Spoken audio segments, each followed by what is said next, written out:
Well, what you're looking at is more progress for the 14th of June on this update of the Buena Vista Railroad. As you remember last time, I was adding background buildings. This was one of them, made from scraps from my scrap box. The blue one was on the old layout. This was a model that I bought from Monster Model Works, which I really like. And we had building number 4, which is again a scrap box model.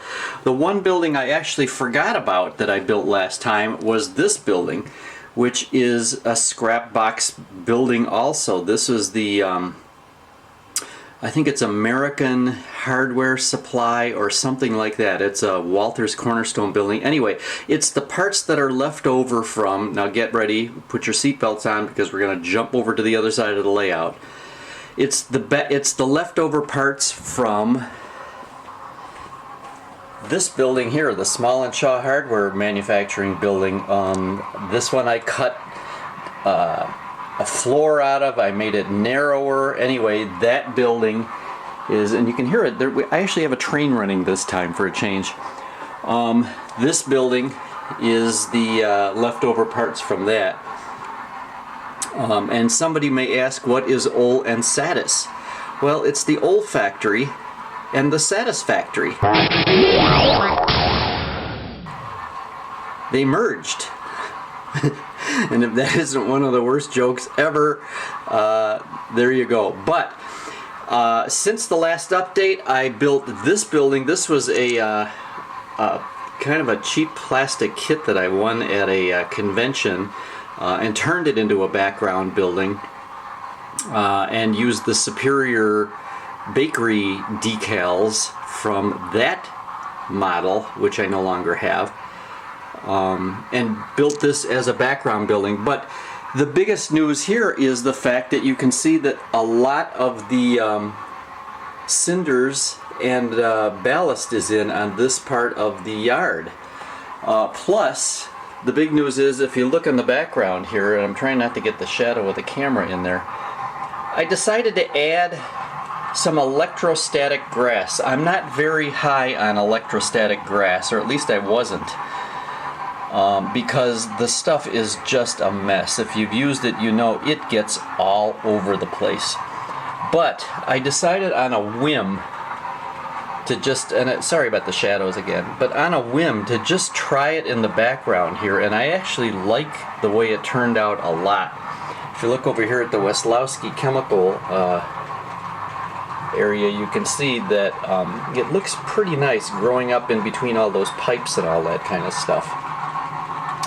So I decided to add more here between these two tracks, between what is the Weslowski Spur and the main line, and here comes the brand new Pacific, the 282, and we'll just back up and let you see that. This has not yet been painted, obviously, but it's a Broadway Limited model, and the rest of the train.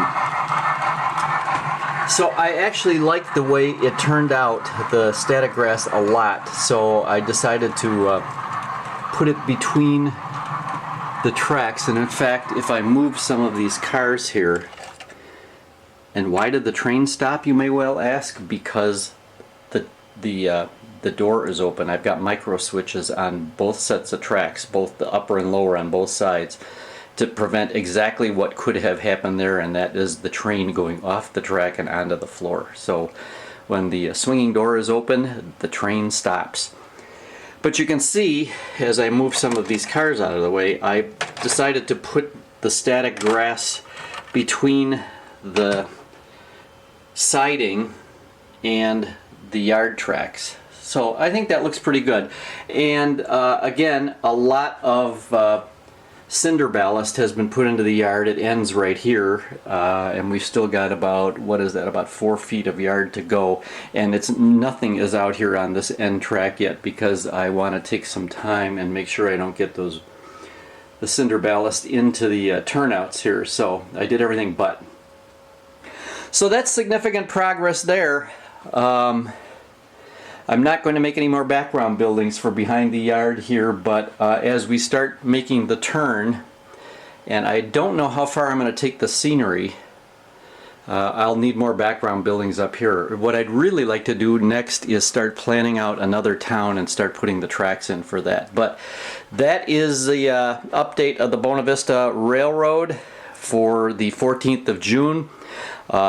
I don't know if you are a Model Railroader Video Plus subscriber, but if you are, you know that the second installment of my Off the Rails series just started airing earlier this week, I believe. Hi, welcome to Off the Rails. And today our show is sponsored by the letter T because we've got some tips, we've got some tricks, we've got a tool, and we've got some 10X to talk about. And I just got done doing a series, a two-part series for Model Railroader Video Plus on making rock molds. So these two guys come stumbling out of a bar in New York City. And if you're at the NMRA convention in Indianapolis over the 4th of July weekend and that week, be sure you come up and say hi to me. I'd love to meet you. Take care.